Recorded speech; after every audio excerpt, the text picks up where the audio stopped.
সুপ্রভাত। ফিরে দেখার এই পর্বে আপনাদের সকলকে স্বাগত। আজ 6ই এপ্রিল। চলুন দেখে নিই আজকের দিনের কিছু উল্লেখযোগ্য ঘটনাবলী।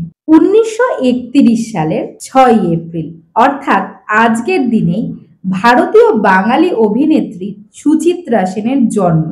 তার আসল নাম ছিল রুমা দাশগুপ্ত। তিনি বাংলা ও হিন্দি সিনেমার জগতের একজন কিংবদন্তি অভিনেত্রী হিসেবে পরিচিত। উত্তম কুমারের সাথে তার জুটি বাংলা সিনেমার ইতিহাসে এক বিশেষ স্থান দখল করে আছে। সুচিত্রা সেন তার অসাধারণ অভিনয় দক্ষতা এবং সৌন্দর্যের জন্য আজও দর্শকদের মনে চিরস্মরণীয় হয়ে আছেন। পরবর্তী উল্লেখযোগ্য ঘটনাগুলির মধ্যে 1876 সালে 6ই এপ্রিল অর্থাৎ আজকের দিনেই কলকাতা কর্পোরেশন অনুমোদিত হয়। এটি কলকাতার স্থানীয় সরকার পরিচালনার জন্য একটি পৌর সংস্থা। এই সংস্থাটি কলকাতার নাগরিক পরিষেবা ও পরিকাঠামো উন্নয়নের জন্য কাজ করে। কলকাতা কর্পোরেশনের ইতিহাস বেশ পুরনো।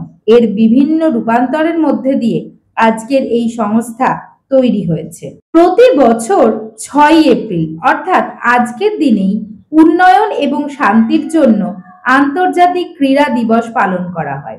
এই দিনটির প্রধান লক্ষ্য ছিল সমাজ ও সম্প্রদায়ের উন্নয়নে এবং শান্তির প্রচারে খেলাধুলার ইতিবাচক ভূমিকার প্রচার করা। খেলাধুলা শুধুমাত্র শারীরিক এবং মানসিক সুস্থতার জন্য নয়, এটি সামাজিক সংহতি, পারিপার্শ্বিক বোঝাপড়া এবং শান্তির সংস্কৃতি গড়ে তুলতে সাহায্য করে। জাতিসংঘ 2013 সালে এই দিনটিকে আন্তর্জাতিক ক্রীড়া দিবস হিসেবে ঘোষণা করে। পরবর্তী উল্লেখযোগ্য ঘটনাটি হলো 1930 সালের 6ই এপ্রিল অর্থাৎ আজকের দিনেই মহাত্মা গান্ধী ব্রিটিশ সাম্রাজ্য থেকে ভারতকে মুক্ত করার লক্ষ্যে লবণ সত্যাগ্রহ আন্দোলন শেষ করে।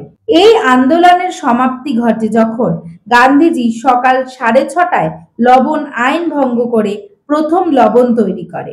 এই ঘটনাটি ভারতীয় স্বাধীনতা সংগ্রামের ইতিহাসে একটি গুরুত্বপূর্ণ মাইলফলক। এই ধরনের তথ্যযুক্ত ভিডিও যদি আপনাদের ভালো লেগে থাকে তাহলে অবশ্যই আমাদের কমেন্ট করতে ভুলবেন না এবং আমাদের চ্যানেলটি অবশ্যই সাবস্ক্রাইব করবেন। ধন্যবাদ।